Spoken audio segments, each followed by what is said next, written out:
All right, let's welcome in a guy we're really excited to chat with. He is the head coach at the University of Iowa, and he knows the newest king pretty well. He's coached him for a couple of years. He's the one and only Fran McCaffery. Coach, how you doing? Doing great, guys. Good to be with you. Hey, thanks so much for taking time to hang out with us today. I know we're really excited about Keegan in Sacramento. I want you to take us back to draft night, because from reading about Keegan's journey, you saw him play when he was like in fourth grade. He and Chris play because they were competing against your son. So, like, emotionally, what was draft night like for you to hear his name called number 4 overall? Well, I think, as you both know, it's the highest draft position of any Iowa player in history. So that in and of itself is pretty impressive. But, when you know somebody as well as I know Keegan and his family, I mean, I recruited Kenyon, his dad, when I was an assistant at Notre Dame going way back. So that, Kenyon came to my press conference the day I was hired. And literally his boys grew up with my boys. And it was interesting how he developed. And we've talked about that before, but they were always really good players, but they were skinny and they were smaller, but they just hadn't grown into their bodies yet. They just kept growing and they kept filling out. And as they did, their complete skill set, and this is both of them, manifested itself. I mean, obviously Keegan last year set the record for points in Big Ten tournament history. He's a first team All-American. So when you see somebody with unbelievable character grow up and max out their potential, and he's still not there yet. He's going to be even better, but I think we saw it in the summer league. So I'm thrilled for him. I'm thrilled for his family, and I'm excited for his brother this year. Yeah. When you saw, or when you recruited Keegan, did you ever think like, oh, he's going to be a future lottery pick, or did he just exceed your expectations? Yeah, I don't know that anybody thought lottery pick, but it was interesting because it's hard to imagine that the 4th pick in the draft, his rating coming out of high school would have been 347 in the country. So, wow. That's pretty amazing. So, I've been doing this a long time. So, I recruited Kobe Bryant. You look at him, okay, there's a lottery pick, right? Jason Kidd, okay, there's a lottery pick. Like, you know that. What I did know was, because what happened with him was because he grew late, he didn't really dominate until the latter part of his senior year and then his prep school year. And he was a dominant player. So I think evaluating him against top 50 players. So we're looking at guys certainly in the top 100, some of whom were in the top 50. And what would happen is I would go watch these guys that we were involved with, and I'd say, I think Keegan and Chris are better. They're not rated there, but I think they're better. So was I surprised that he became really good, that he was one of the dominant players in our league? I don't think so. But I don't know that anybody can say, oh, yeah, I know he was going to be a lottery pick. I know he's going to be the 4th pick. I mean, I think that's something that, I think is innate in him. What he did last year was amazing, because we all know how hard it is to be that consistently put up those kinds of numbers. You said before, I read this a couple of days ago, that you believe Keegan and Paolo are probably the best 2 players in this draft. Why do you think that? Why do you think that Keegan is up there in this draft? Like, what separates him maybe from all the other talented players that got drafted? Yeah, and it's not in any way a negative reflection on Chet or Jabari Smith. I just felt like, just watching college basketball like I do, that those 2 guys were the 2 best players. And I remember I was on NBA radio, and they were like, okay, we all know who the first 3 picks are. I said, why do we know that? How do we know that? Mm-hmm. Well, it seems to be pretty set. I said, well, my guy's better than 2 of those guys. Okay, that's for sure. I'm not sure he's not better than Banchero, but, my honest evaluation is that those 2 guys, in terms of complete skill set, in terms of being NBA ready, are the 2 clear favorites in that draft. And I think we saw that this summer. I mean, what he did in the summer league, again, it goes back to consistency. Anybody can have 25. Can you come back tomorrow and get 25? You can come back again, and can you come back again? And can you make big shots at the end of the game and then do it again? And with no fanfare, I mean, it was impressive to me, guys. I went to practice after his fifth game. They played the 3 out in California, then he played the first 2 in Vegas. And I was sitting with a friend of mine who was an NBA assistant. He said they're going to shut him down. You know, he's too valuable. They don't want anything to happen to him. So, which they did for his last game, as we know. But I had lunch with him. I said, "Are they going to shut you down?" He said, "No, I plan on playing all the games." Wow. And what was surprising, so they played back to back. Then they had practice the next day. Then he played Chet the next day. They had a hard hour and a half practice on the off day. I mean, they were getting it. I was really impressed with Jordy and the job he did at practice. I had a chance to spend some time with Coach Brown, who's phenomenally impressive, as you know. And I just really liked the vibe in that gym because in the cool thing about Vegas is the 2 facilities are connected, so you go back and forth. I mean, you can pay one fee and go watch 8 games. Yeah. But unbeknownst to me, and I think unbeknownst to a lot of people, you go down into the tunnel, and that's the practice gym. So that's where they were practicing. And they flat out got after it. I mean, they were not messing around. And I said, this to me is impressive because a lot of times it's different than the perception of the NBA. Oh, those guys don't want to practice. They want off days. These guys were trying to win, and they were trying to compete. And let's face it, some of those guys are fighting for roster spots. So you would expect it to be that way. But they were pretty far into the summer. And to me, that says a lot about the organization. Yeah, even the way they fought in that Orlando game. We were there at Summer League. I know you were obviously there too in Vegas, and the way they fought in that Orlando game, Keegan had that, pump fake 3 at the end. Ultimately, it led to the sudden death and Orlando won, but just the way that they did compete. Now, with Keegan, you've obviously got to see his game and how consistent he was throughout that time, but was there anything new that stood out to you about his game that you didn't see before? Well, I mean, if you look at his freshman year, he was really special, but it was in a different role. We had Luka Garza, we had Joe Wieskamp, we had our entire starting team back from the year before. He was a freshman; he was just trying to fit in, and of course, he made the All-Rookie team, and was projected to go in the first round last year at this time. So everybody saw it. So the big change for him from his freshman to his sophomore year was his 3-point shooting. And I was really happy to see how they utilized him in that capacity in the summer because he's 6'8.5". He's got a 6'11.5" wingspan. He's long. He can get to the rim. He can drive, draw, and kick, but he can post up and score in the paint. He can take his man off the dribble going right or left. But I think the thing that makes him really special is he can stretch the floor and shoot 40% from 3-point range, which, as you guys know, in that league is so critical. When you watch how that league has evolved, they don't really throw the ball into the post that much. It's screen roll.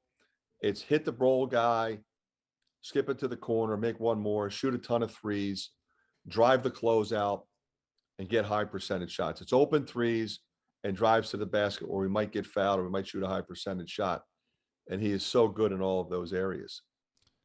It's funny during the whole draft process, there's so much information out there. And of course, there's the mock drafts, there's all the pundits, and we also know there's a ton of smoke screens. Mm-hmm. But it's always interesting to hear about evaluations. And I think one evaluation about Keegan was some felt like his ceiling was lower than some of the other players in the draft. What would you say to those people who say that Keegan Murray has a low ceiling at the NBA level? Well, I think it's short-sighted for this reason. His growth and development has been different than a lot of other guys. I could take both of you recruiting with me, and we could go watch a bunch of sophomores. And some look like seniors and they're going to be studs, and some look like they're in eighth grade and you have to project them down the road. If I took you to watch Keegan when he was a sophomore in high school, you would say, I don't know, maybe Division I down the road, but he's got this little baby face and he's skinny as can be. And he just kept grinding. So, I the other thing too, in conjunction with, I think the point you're trying to make is, I think there's a little bit of an age obsession in the Yes. NBA. Oh my God. Well, he's only 19, so let's take him. Okay, so Keegan's 21. All right, so we're going to worry about who's going to be better 12 years from now. Keegan's going to be 35 and he's going to be 33. Let's figure out who. The Sacramento Kings are in a position to win now, to get to the playoffs now, to advance in the playoffs now. Who's better suited for that cause? Keegan Murray. Yeah. I mean, I'm fairly convinced, with an incredibly talented nucleus, and he's not going to necessarily be the focal point of the offense. They have other folks that can do that. We know who they are. But he still, I think, will be a guy that averages double figures as a rookie, which is going to make it easier for the lives of Sabonis and Fox and everybody else, Harrison Barnes, anybody else on that team, because if in any way, you can't leave this guy. He's going to bury a three. If you give him space, he's going to drive, and he's going to get rid of the ball. The ball doesn't stick with him, and he can take it coast to coast and dunk it, or he can take it coast to coast and kick it. And those guys, I think, really translate to winning, and they also assimilate well into the locker room because everybody appreciates playing with them.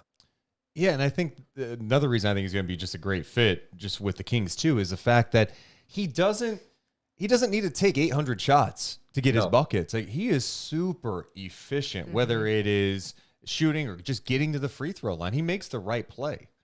He does, and I think efficiency is critical at any level, but I think more so in the pros. You're playing with a 24-second clock. You're playing with other stars. When your opportunity comes, and that's why there's a lot, go get a shooter. We need a shooter. Well, there's a lot of pressure on that guy when they put him in, and all he's supposed to do is make shots. So Keegan will make threes, he'll make drives. He's got a pull-up game. He's got a post-up game. He gets rid of the ball, like we said. And I think the more that you move and share the ball, the better chance your team has to win, the happier locker room you have. I think it fits Coach Brown's system. We know where he's coming from. We know where he's been. Yeah. He's going to institute, I think, a winning culture, and that's why they brought him in there. And I'm just really excited to see the whole thing unfold. Yeah, because you mentioned that you talked to Jordy Fernandez and Mike Brown for a little bit in Vegas, and Keegan seems like the type of guy that just has this great head on his shoulders, that not only knows how to stay composed, but just understands what it's going to take to evolve his game and to keep developing his game. What do you think that combination of coaching staff and Keegan Murray is going to lead to for this Sacramento Kings season, especially since they've had a losing franchise for so long, but it seems like they've got a lot of winners coming in? They do. And I think what'll happen is the staff will appreciate Keegan's desire to be great. So he's the guy, he's 21 years old, but he'll be in the gym. He'll be in the weight room. He'll be watching film. He is, some people that don't look at it like we do might say, well, he's boring. Like, he's not going to be at the nightclubs. He's not going to be out till 4 a.m. He's not going to be dating movie stars. Okay. It's just not who he is. He's going to be a grinder, and he's going to take the professionalism side of the NBA seriously. He is going to try to perfect his craft. And I think as an organization, as an owner who has to pay this guy, you appreciate that because you want everybody to be that way. This is professional basketball. This isn't fun and games. This is professional. This is the big time. This is the highest level there is on this planet. And your ability to be successful and sustain a lengthy career is going to come down to one thing: your professionalism. And if you're going to be a pro, act like a pro. And that's what he'll do. Yeah, it kind of goes to something you said to Jeff Goodman. I love this quote. You said Keegan's not low maintenance; he's no maintenance. And yes, I mean, I feel like that's really high praise. And again, like from a guy who's a star, like he just seems like he has the right mindset. And I feel like having a guy that is zero maintenance but is as good as he is. I mean, that like could set the tone for an organization. It probably helps set the tone for your program a bit too. Oh, there's no question. I mean, everybody in our program loves Keegan Murray. Like, if you can't get along with him, then you are clearly the problem. Okay, it's that simple. He is zero maintenance. You know, he led the league in scoring. Never one time did he say, "Hey, you know, you're not running enough stuff for me, or put me in more ball screens, post me up more. Why didn't you run that play for me?" Never. If you run a play for me, great. If you don't, I'll go get it off the glass. I'll put it back in. You know, he knows I gave him the freedom. I mean, he had the total green light, shoot it when he wants. You know, I wasn't going to yank him. I wasn't going to yell at him. Yeah, there's bad. He knows what a good shot is. And I want him to trust his talent and go make plays. And that's what he did. And that's what he's going to do in that league. I mean, if you think about it, how critical is it to sort of have that personality when you're playing 82 games? If you get too high, too low, too emotional, too angry about any number of things, it's going to be a long season. And it's going to be an ugly locker room. But this guy is just going to come in and try to help his team win, help his teammates be better, try to get the team into the playoffs.